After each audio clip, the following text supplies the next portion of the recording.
What is it called? I'm the reoccurring character. What you doing? She's like she's that character that shows up every season to get us ratings bump.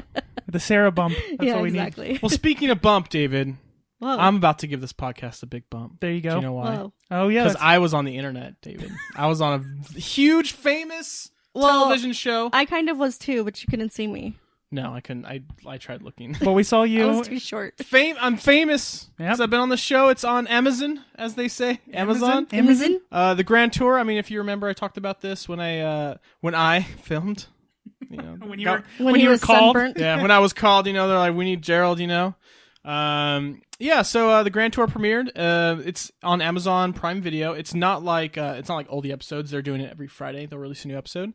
But the first episode is out. It's wonderful. It is really good. It's like Top Gear. I will watch it. It's like Top Gear of old. But they had the opening sequence, and it was like it was kind of heartfelt. It was really kind of emotional. Like I was like, oh, what feelings? Why? What? It's about cars. Why am I feeling anything? Yeah.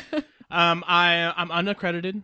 But That's okay. It's on my IMDb page, along make with that you- one time I was at TV when I was a kid. Did I tell you about that? No. I was on a kid. I was on the local news for Coats for Kids in my Boy Scouts troop. So What- those are my what two things on my Is IMDb page. is that some kind of like a charity thing? Coats for kids? Yeah. Okay. Can you guess what it is? What it's Giving coats to kids? Exactly. There you go. Just like Toys for Tots, Coats for Kids, But Alliteration. Yeah, there you go. Yeah, but let's see what else I said. I said, so happy they're back. There are some really good, funny moments. I'm not going to spoil anything. They do have some celebrity guests for a brief moment. Other than you?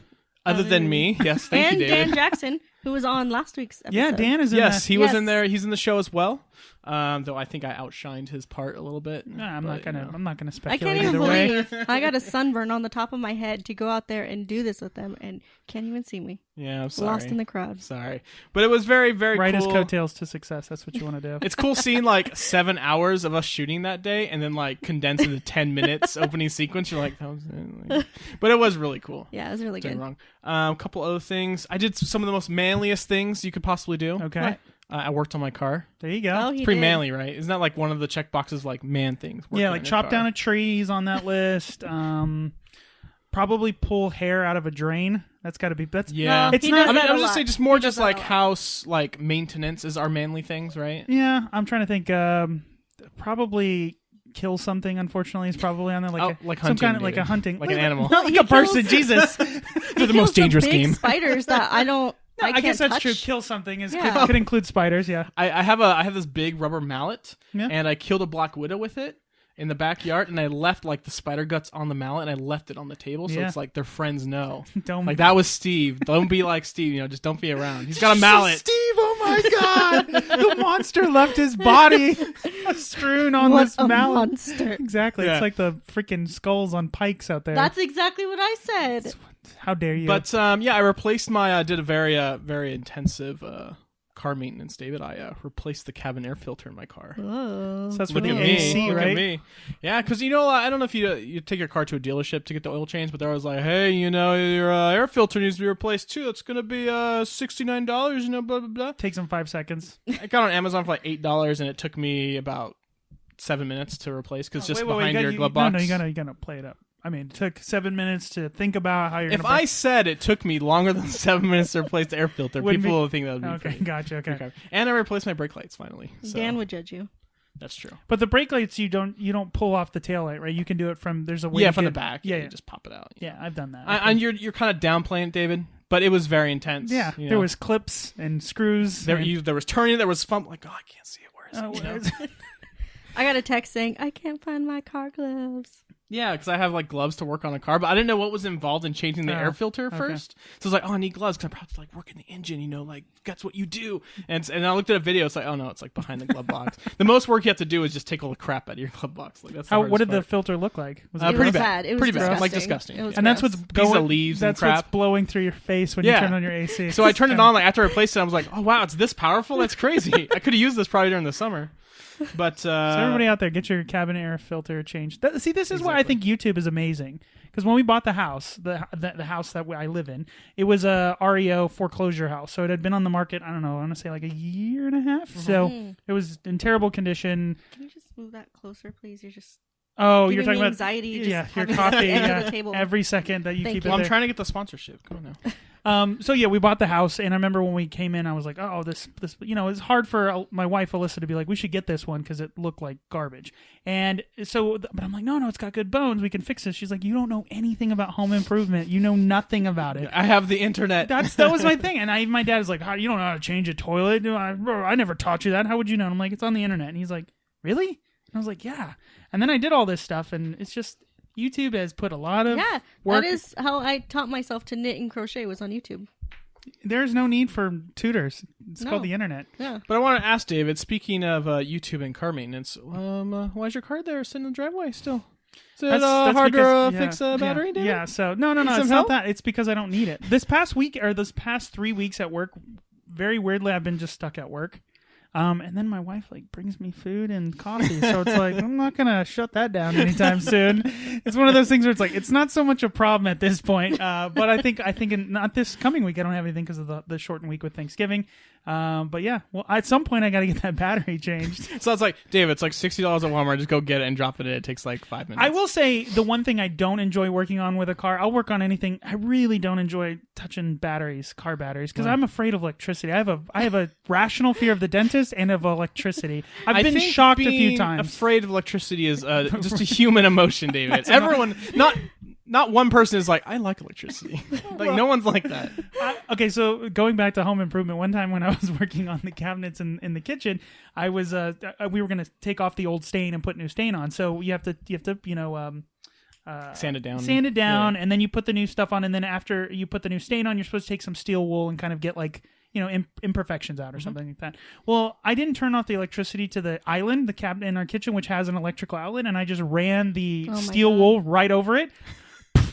Caught on fire in my hand. My hand hurt because I just got electrocuted. Yeah. It was the scariest thing that's ever happened to me. And it was basically what it did is I stuck a giant metal thing, and it's just that's why I hate electricity. It does not care. It works all the time. It works all the time. No, it sucks.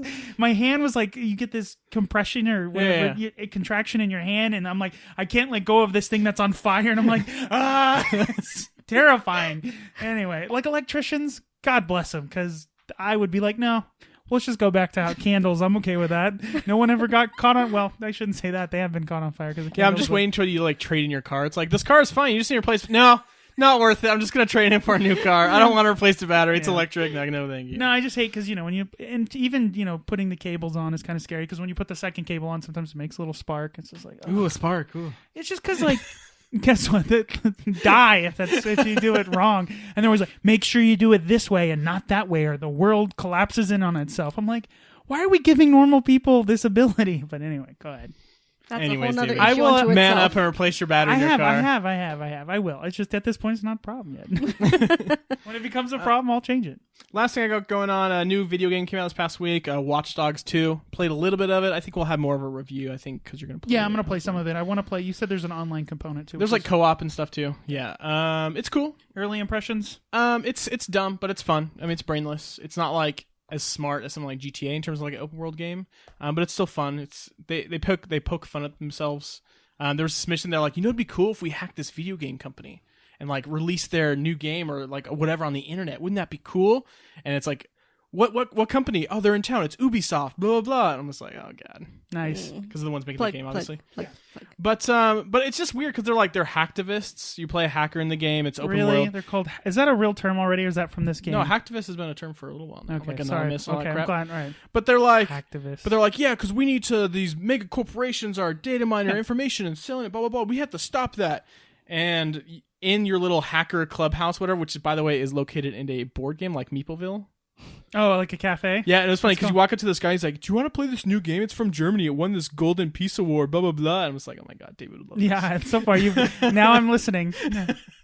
But they're yeah, they were hacktivists, but in their little area, there's a 3D printer where you can print guns, and you could kill people. It's wait, whoa, guys, pump the brakes. See, that's the part where the game kind of breaks. The thing I'm interested in, obviously, you have GTA, which kind of at times plays the more serious route of actual issues, but then gets into that Saints Row. But then Saints Row, because of that, goes even further, right? Goes to the point where it's slapstick. Where does this one fall? I'd say kind of in the middle. I mean, with the first Watch Dogs game, they tried to be more serious, and it just came off as this bland and boring, and the main character was like one-dimensional. This one, they're poking fun at themselves a little bit more. Like one of the first missions, you're hacking this big pharmaceutical CEO who raised the price of leukemia medication and to sell him a unique rap album, kind of like Martin Shkreli, is that his name? Yeah. So it pokes fun at modern events, but it's definitely more lighthearted. The driving is still pretty bad, but you can fast travel everywhere, which is kind of cool. Is it still the same kind of mechanics where it's like jumping from? Because I played a little bit of the first one where it's jumping from camera to camera, and then the camera allows you to have, as you jump to a camera, then whatever you see you can access sometimes. Like you can access a lot of stuff is the same, like a gate that opens a gate or turns like an alarm on, so everybody runs to it. So it's very puzzly. Yeah, right? It has that puzzle mechanic. But I haven't I'm trying to play it more like stealth, like doing that and like a stun gun instead of a machine gun, because it's like, come on, I'm trying to play more into that. But yeah, it's still it's fun, it's cool. Well, I think the reason the first one, like you're saying, it had just this, it was tone deaf, right? Because it's serious, but then it's like, what does everybody first do in these video games? The first thing you do is you grab a giant machine gun, you run down the street, and you kill a bunch of people, because we're all monsters inside. I mean, that's really what it is. And you want to see how many stars you can get and how many police you can run from, right? So it's hard to have that same. GTA has at times flirted with it's too serious. So I'm glad it's more lighthearted. Yeah, that fits what players want. But we'll see. Yeah, it's gotten pretty good reviews so far across the board. Yeah, I definitely want to play the multiplayer stuff with you, so we'll check that out. We'll probably have a review next week. Yeah, we'll get a full review on that. Other than that, David, what you doing? Got a couple things. You guys probably know about the first thing. Well, I know you know because you're the ones that referred me to it. This week I wanted to talk about my experience